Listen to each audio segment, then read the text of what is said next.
Typically when I'm tooling, I save my backgrounds till the very end. I get all my other detail tooling done and then come in with my backgrounds and my decorative cuts. The reason being is that we take a background space like this. If I'm going to come back with a lifter down in this little crack, I don't want to smush down my background that I get done doing. However, if you're starting out, I really recommend that you go ahead and do your backgrounds right after you get done beveling. That way it's going to make things a lot easier to see when you start shading and running your other tools. So it just helps you keep track on where you're at.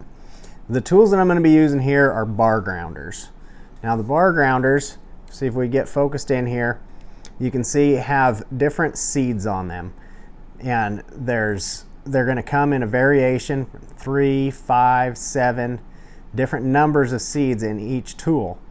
And they're going to come in a different size. Now this set here is a Berry King set. Now these are size 30. They're pretty darn small though. If I was going to recommend you getting a set to start out with, I would size up to a size 35. But let's talk about how these run. Now these are going to run the different sizes so you fit in different spaces. Now what typical happens is I see people take this space here and they're gonna go across it and then come up and go across it. The problem is you're gonna create a line in the middle there. So as I go to fill this space, what I want to do is actually fan this around to where it fills that space, but I don't want to sit and mash down over top of the same spot. So watch as I move around here. I hit it once and then I will move that tool over. So we just step outside of where those seeds are.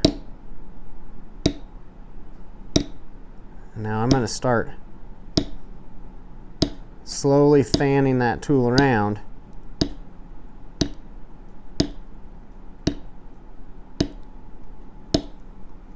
To fill up that space. Now down here there's room. This tool wasn't quite long enough. Ideally, what you're supposed to do is switch tools to like your really small one that could fit in there and hit that down. However, for efficiency, I don't like switching tools very much.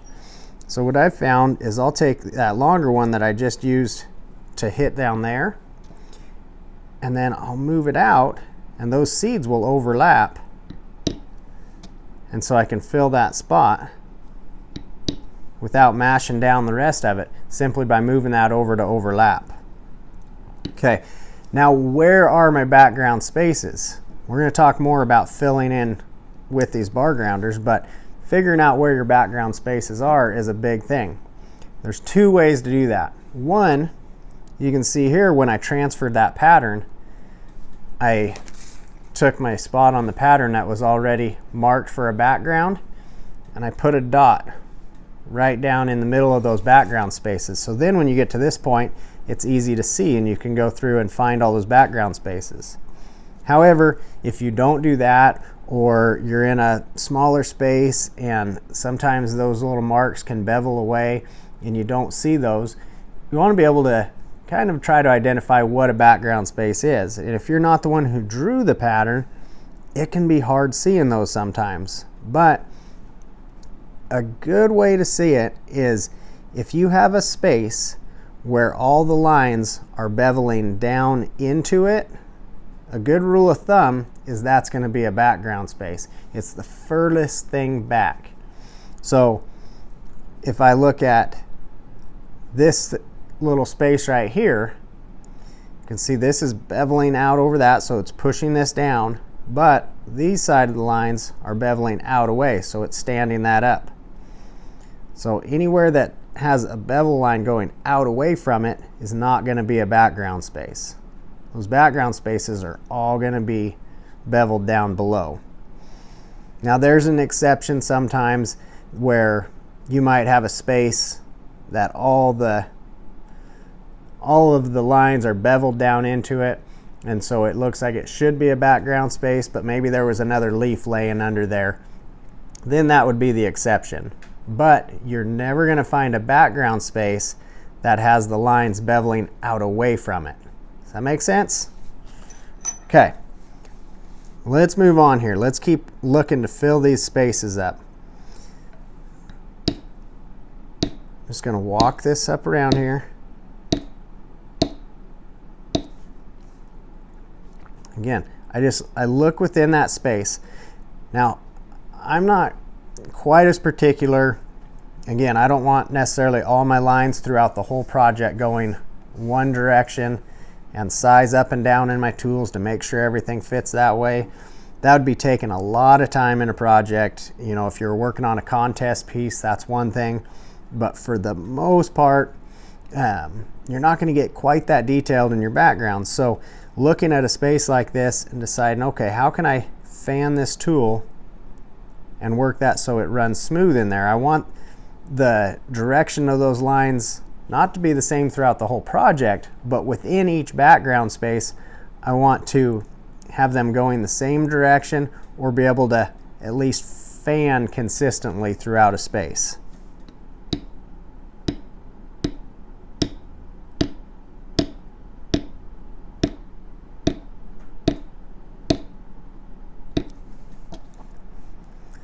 Okay, that's nice and smooth that way.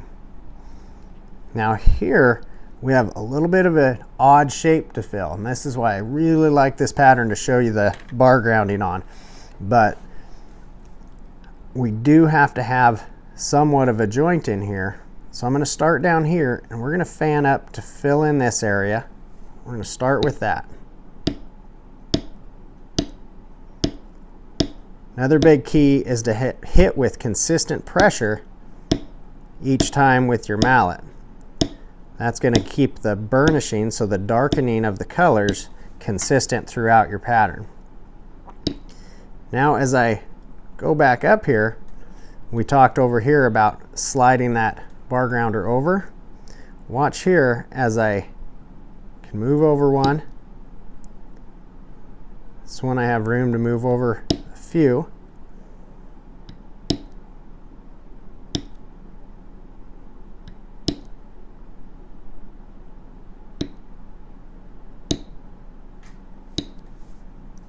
And I can fill in here, just moving over. Again, try not to have a sharp line in the middle there.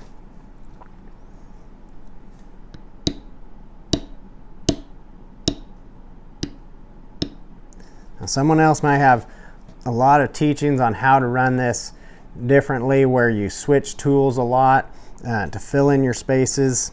And that's fine. I'm not saying this is the only way to do it by any means. This just happens to be the way that works for me and keeps it quite efficient with my work. Again, here I'm going to be able to just slightly fan as we move up this space.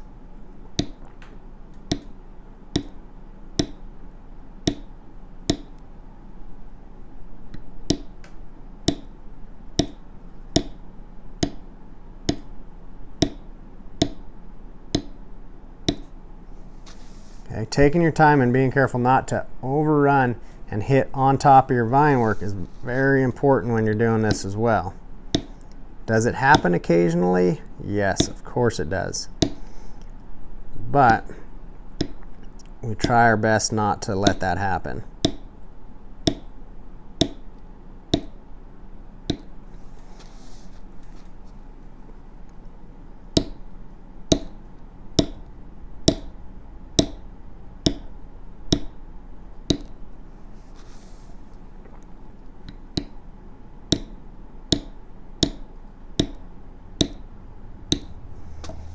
Okay, now one of these times I'm gonna hit over one and show you how we can fix that. I really have a hard time wanting to do that on purpose, so I'm gonna kind of wait and see if I do it on accident here maybe. But here's another little bit of a trickier space. So let's take a peek at this one here. As I come in, I'm gonna start fanning to try to get all this space, and I need to fan around here to fill that in. So watch as we do that.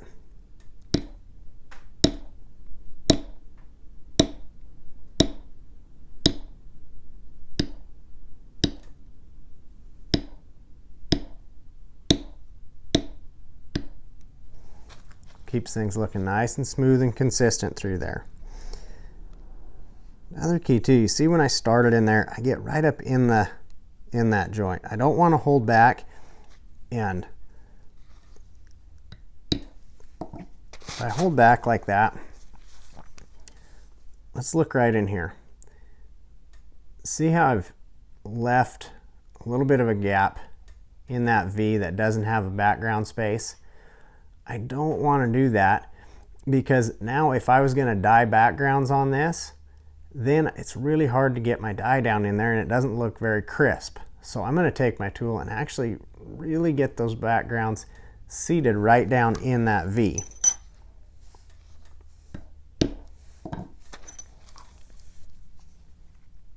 See how that looks a lot cleaner right there in that corner.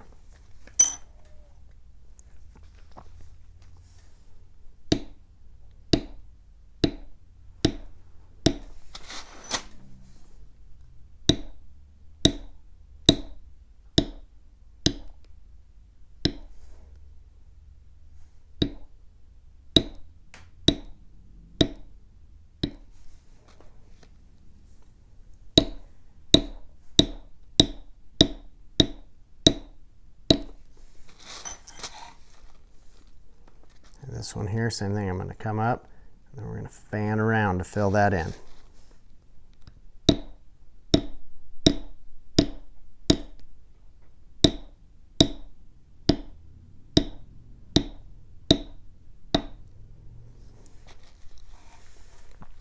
Okay, now what happens here, let's see. I'm gonna go ahead and do that. I'm going to come just over top.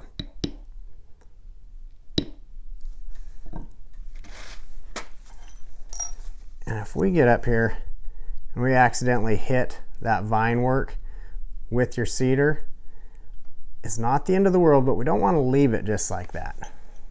Okay, so I like to come in with my bevel, and we'll just come back,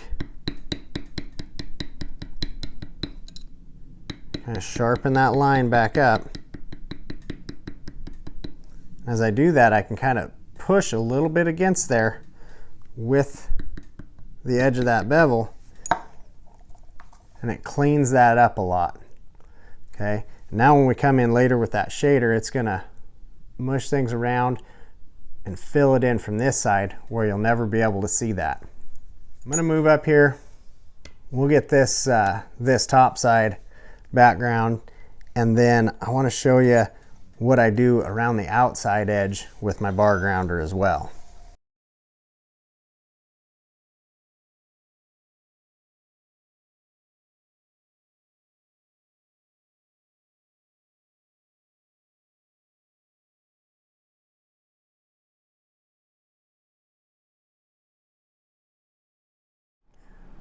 All right, now around the outside edge, I just want to show you with the bar grounder, what I like doing is in these little joints, in those little V's there, this is just going to give an extra little clean look. Now you don't have to do this, but if we get this down in there, in that V, same way we talked about before, but get that down in there and having it tip back,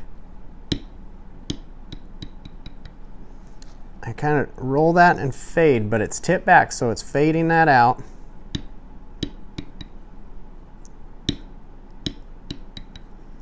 What that's going to do is going to allow for any finish to really get down in those points and pop this up and really stand that apart from your background, so we don't get any blended look like over here where that vine's coming in and there's just that little itty bitty dead space between into that vine and into here. This is just one of those fine-tuning tricks to really kind of sharpen and crisp up your work.